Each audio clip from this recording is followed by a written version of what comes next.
to the Potato and Corn Festival here in North Branford, Connecticut. My name is Michael Valenti, and today we're going to go through it all. We're going to go through the rides, we're going to check out some of the games, we're going to talk to some of the vendors, and of course, we're going to talk about the delicious food that happens here. It's all coming up next on the Potato and Corn Festival. All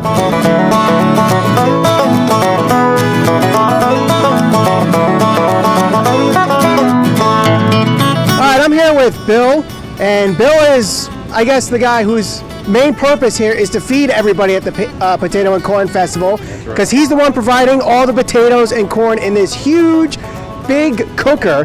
How hot can this thing get? Because it looks like it could put up a pretty good heat. We can get this up to about 475 degrees. We usually run it around 450 degrees.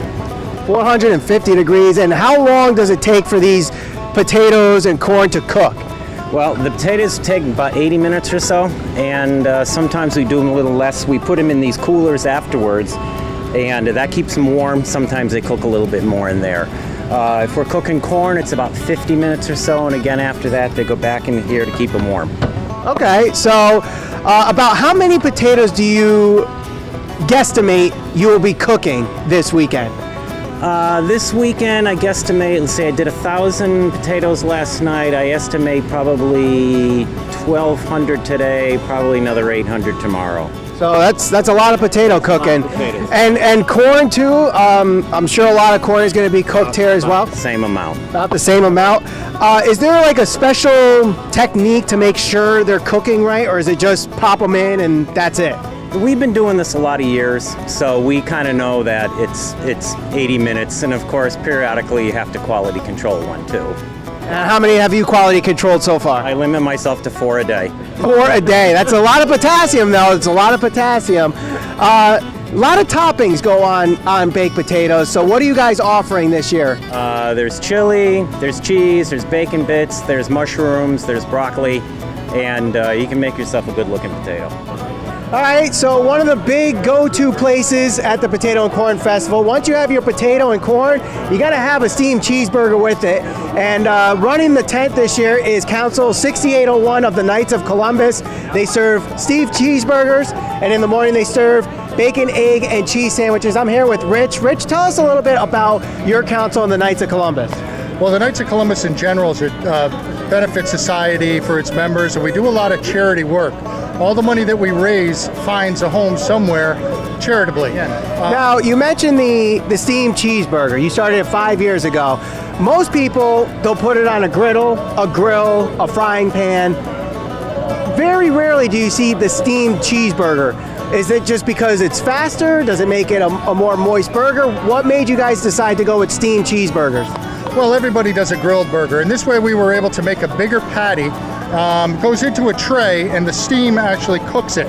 So what it does is it separates the fat from the actual meat. So you're getting more meat and a moister burger.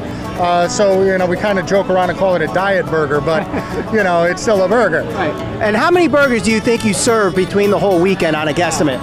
Well, we had our best night ever last night. We were about the 200 mark. Wow. Which is great for a Friday night. Shows how popular the fair was last night. We're hoping to double that today. You know, Saturday is the big day with the fireworks. And Sunday we'll probably do another 200 to 300, hopefully. So tell us exactly the process of how this works. I see that the meat is being prepared. You have the cheeseburgers. I see a scale there. So what's the weight that you try to hook for? So we're hoping for 4 ounces, but sometimes we get about 4 to 4.2. Cheese is about 2 ounces.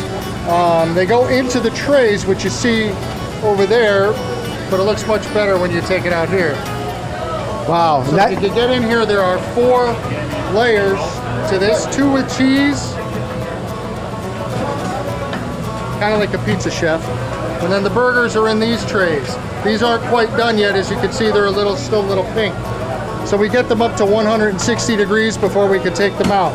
But you can see the steam coming, and that's what cooks them. There's water down below here. It rises up through the machine. So this one's empty. If we open this, it's going to billow some steam out. See that? So yeah, those are about to go in over here. So now he's taking the batch of prepared ground beef, 4 ounces to 4.2 ounces, slides it in like it's a pizza in the pizza oven. And then we have another batch here. Now, the cheese, we saw the cheese before, so do you melt the cheese prior and then put patties on top after? Poured right on top. It has a very liquidy consistency, but as it cools, it really molds to the burger and really gives it a good taste. If you come to the Potato and Corn Festival, this is definitely one of the places to stop by. It is the Steamed Cheeseburgers, brought to you by the Knights of Columbus, Council 6801. All right, I am with the guys here at Romy's Barbecue. They're gonna show me something that I've been very interested in for quite some time now, and now I'm finally gonna figure out the secret. That is deep fried Oreos. So Dan here is with the fryer. He's gonna show me how this whole thing works. How do you make a deep fried Oreo? All right, so deep fried Oreo is pretty simple, you know? It's just an Oreo. You take some pancake batter, you whip it up with some water, you dip the Oreo in, and you chuck it in the fryer. And something as simple as this, you throw some powdered sugar on it, you know, people eat this stuff up. Now, what kind of oil are you using? What temperature is it set at? So we use I think it's vegetable shortening, you know, no peanut oil, you know, no allergies, stuff like that, no soy, anything like that. We set it at 350, but you know, when it's a busy event, we got to get these things cooked quick. We normally turn it up to about 375. I've turned it up to 400 before if we're at a really busy event. We might get to there tonight, but we'll see. Now, how many cookies can you cook at one time without the oil getting cooled too quickly? This thing is actually a great fryer. We've had this thing for a few years. We'll get this thing filled up and we'll have a constant stream, and with enough oil in here, it never really cools down. You can get this thing cranking pretty good, you know, 100 Oreos at a time, and it's a continuous feed. We got one person putting them in, one person flipping them, one person taking them out. So I'm assuming you're the person that flips them in the oil. Yep. Are you the one that does the batter? Yep, I make the batter. I'll be dipping them. We'll be making always have a batter on deck. That way we never run out, so we always have a constant supply train going. I'm always making sure the right consistency is. You want to make sure you don't have any drips, so you get that nice fluff around the actual Oreo. Now, what goes into the batter? So let's look over here. I see we got some milk. Was it buttermilk powder here? Nope, this is just buttermilk powder, buttermilk pancake powder, and water. We just mix it up. We also do funnel cakes, but the difference is for funnel cakes and Oreos, you have to do the consistency a little bit different. You have funnel cakes, you want them to pour. Oreos, you want a thicker batter. But yeah, it's just pancakes and water. Nothing too simple. Nothing.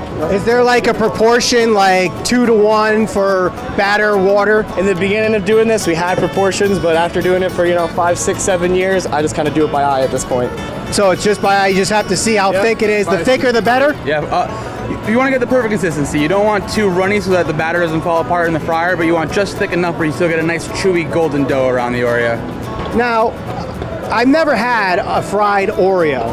So the perfect fried Oreo needs to have what kind of consistency? You want it to have a slight crunch on the golden outside, but you still want it to be soft and chewy on the Oreo, where it almost like melts in your mouth a little bit. So the Oreo does melt a little bit? Slightly. It's not too hot, but it's a slight warm texture.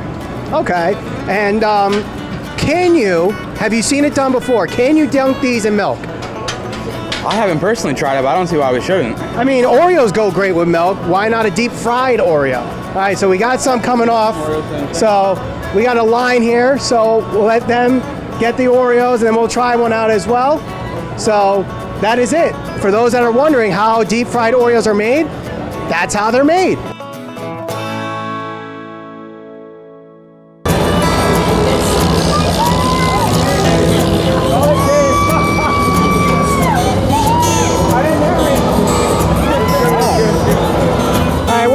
Mike, who just did the unthinkable. So if you see Climb Mount Rushmore behind us, there's two sides to this little mountain here. On the right side is a much easier track where you could just put your feet basically anywhere and climb to the top. But no, you took the harder left side where practically, I don't even know how you did it, but you were managed to climb all the way to the top, hit that red button, and so you won. So that feels good. How did you do that? I just held on as tight as I could, dug in. I'm kind of a seasoned rock climber already, so I kind of had a little bit of advantage. Now, when you say seasoned rock climber, how seasoned are we talking here? Like yesterday you practiced and then... I've been climbing for about a decade. Wow, a decade. Yeah. But this here, you don't have any of your rock climbing gear. You had like a harness and that's basically it. So what's the difference between this and climbing a normal rock? I could probably do something much harder if I had actually the gear on. Yeah. So what's the trick? What makes you do this that the average person probably won't be able to do? What's the trick? A lot of practice, a lot of being able to suffer through some pain, tendons stretching and tightening, and just being able to grit and just pull through all the hard stuff. It looked like you had to do a lot of gripping and holding there. Getting towards the top, that's where we first caught you, got some of the footage. It seemed like your calf muscles were really tensed up trying to get those last couple steps. That's called the Elvis leg. The Elvis leg. When it starts shaking like that, yeah. So for those that don't know, to do this, you have to master the Elvis leg. Yes. Is there a class you could take? There is actually. There's plenty of climbing gyms in Connecticut. I go to the Prime Climb Gym in Wallingford. That's where I usually climb at, and they have a lot of people there who love doing this every day, and that's what I usually do. Awesome. Well, congratulations on being the first to climb Mount Rushmore here at the Potato and Corn Festival. Thank you for the time. Thank you very much. So one of the reasons why people come to festivals, not just the Potato and Corn Festival, but festivals all over the world, is for rides. And there are rides for any age, any kid, any adult, any boy, any girl, any man or woman. And we're going to go through each of the rides here at the Potato and Corn Festival. You see right here, we start with the merry-go-round, and that's basically what we're going to do. We're going to do a merry-go-round of the rides that are here at the Potato and Corn Festival. So the first ride we're going to go over right now, we'll just get it out of the way because there's no way I'm getting on this ride. It's the Zipper. It's a huge ride here that a lot of people enjoy, but me, being afraid of heights and being upside down, I'm not one to do that. So basically how this works is, while the ride rotates, the cars on the ride rotate with it. So you'll be flipping, you're going upside down, you're going right side up, you'll be down on the ground, you'll be up in the air, and that thing goes really high in the air. I'd say that's about 30 feet in the air. That's why I'm not going to do it, but I'm sure there's people half my age that have no problem doing this ride whatsoever. Now this ride is perfect for if you are dying in the heat in North Branford, and that is the Arctic Blast. It is cold, and the breeze that it causes from going really fast in a circle will really help you cool down here. Basically, you sit in the car, it goes in a circle, and this thing can get pretty fast too. So, one of the great rides here at the Potato and Corn Festival. All right, we're here with Chief Kenny, who is running the Ultimate Illusion. Now, I don't want you to really give us too many of the secrets of the Ultimate Illusion, but try to tell us exactly what this attraction is. Well, the Ultimate Illusion is a trailer that it tricks your brain into thinking you're tipping over, but you're not. So it messes with your peripheral vision. So it's just like when you're in a parked car and a car pulls up beside you and you feel like you're moving, but you're not. So it gives that type of effect. Why don't we go inside this Ultimate Illusion and see if we can actually see it on camera? So, yeah. Okay. Let's try it. Let's try it. Go right in.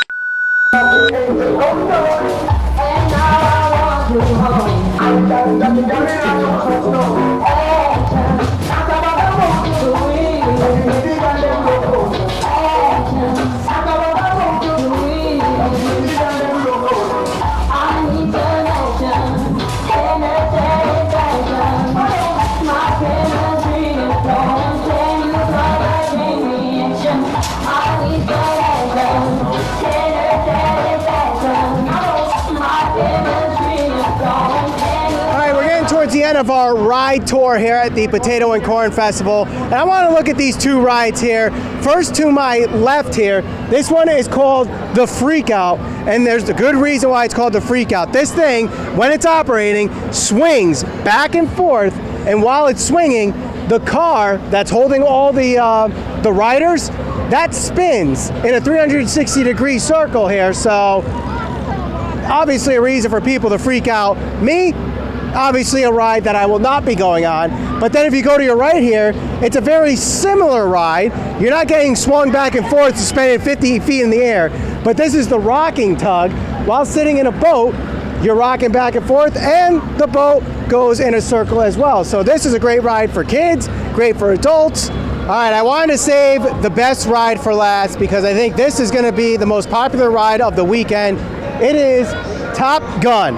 So basically how this one works is people are going to be sitting in these cars, and then they get suspended up in the air, but upside down. And as that's happening, they're moving up in a circle, up and down, up and down, up and down, and it's going really, really fast. So if you're a fan of going upside down, fun rides, thrill rides, this is the ride for you. If you get motion sickness, you might want to lay off this one.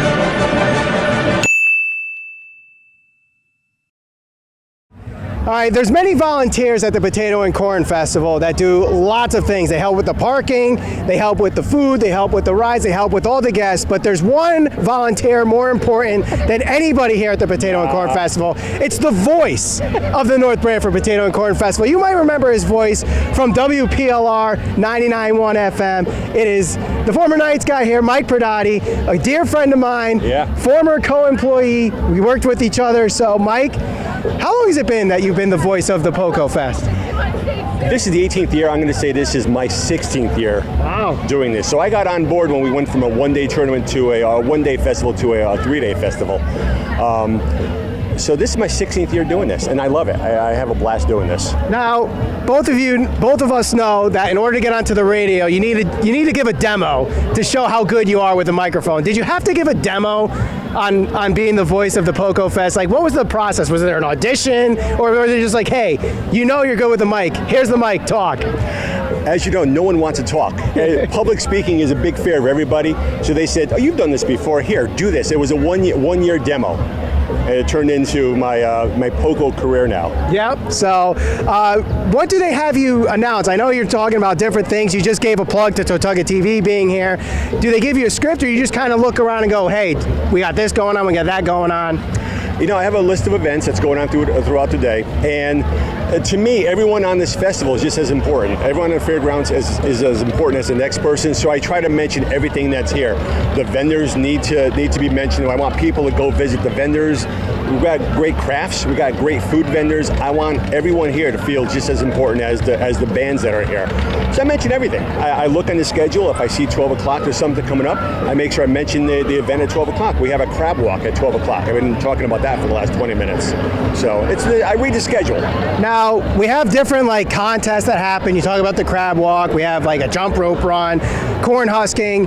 Do you do any play-by-play? Do you channel your inner Michael Kay or John Sterling on the PA system? No, because normally I don't want to break their concentration. I mean, jump roping is hard. I don't want someone to trip because of me.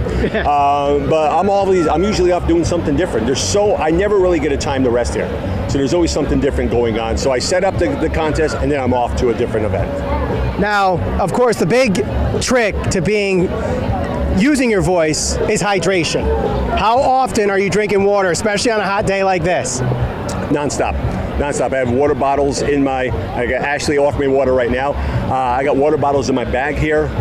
There's nothing worse than being hoarse when you're trying to make these announcements. As you know, you've done this yourself. Yes, I have. I was part of the radio. I mean, I never got to the status you got. But you know, we're talking to a radio legend here, Mike Pradati. PLR 99.1 used to play some of the great music on PLR, followed Mike Lapatino on the night show, so truly a great decision making him the voice of the Potato and Corn Festival. Mike, thank you for the time. My pleasure, Michael. Thank you. Well, that's going to do it here from the North Branford Potato and Corn Festival. I'd like to thank everybody that I interviewed throughout the show. Also, thank you for watching and attending the North Branford Potato and Corn Festival. My name is Michael Valenti, and we're going to send you off with the way it should go out, and that is the beautiful firework display here at the North Branford Potato and Corn Festival.